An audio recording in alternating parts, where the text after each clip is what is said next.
Carta de São Paulo aos Gálatas, capítulo 2. 14 anos mais tarde, subi outra vez a Jerusalém com Barnabé, levando também Tito comigo. E subi em consequência de uma revelação. Expus-lhes o evangelho que prego entre os pagãos, e isso particularmente aos que eram de maior consideração, a fim de não correr ou de não ter corrido em vão. Entretanto, nem sequer meu companheiro Tito, embora gentil, foi obrigado a circuncidar-se, mas por causa dos falsos irmãos intrusos, que furtivamente se introduziam entre nós para espionar a liberdade de que gozávamos em Cristo Jesus, a fim de nos escravizar, fomos por esta vez condescendentes, para que o Evangelho permanecesse em sua integridade.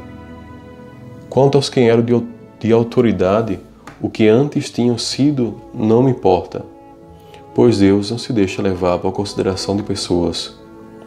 Estas autoridades, digo, nada me impuseram. Ao contrário, viram que a evangelização dos incircuncisos me era confiada, como a dos circuncisos a Pedro, porque aquele cuja ação fez de Pedro o apóstolo dos circuncisos, fez também de mim o dos pagãos.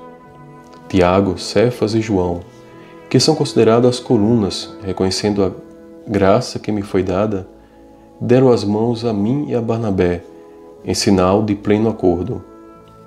Iríamos aos pagãos, e eles aos circuncidados. Recomendaram-nos apenas que nos lembrássemos os pobres, o que era precisamente a minha intenção. Quando, porém, Cefas veio a Antioquia, resisti-lhe francamente, porque era censurável. Pois antes de chegarem alguns homens da parte de Tiago, ele comia com os pagãos convertidos. Mas quando aqueles vieram, retraiu-se e separou-se destes, temendo os circuncidados. Os demais judeus convertidos seguiram-lhe a atitude equivocada, de maneira que mesmo Barnabé foi levado por eles a essa dissimulação.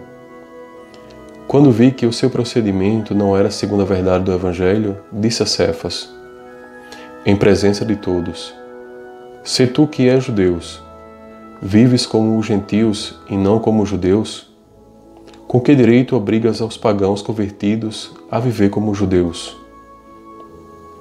Nós, judeus de nascença, e não pecadores entre os pagãos, sabemos contudo que ninguém se justifica pela prática da lei, mas somente pela fé em Jesus Cristo.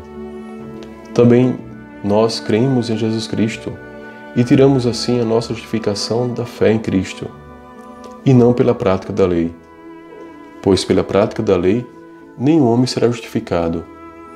Pois se nós que aspiramos à justificação em Cristo, retornamos todavia ao pecado, seria porventura Cristo ministro do pecado?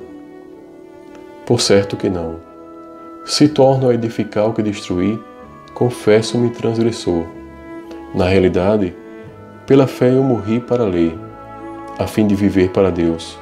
Estou pregado à cruz de Cristo.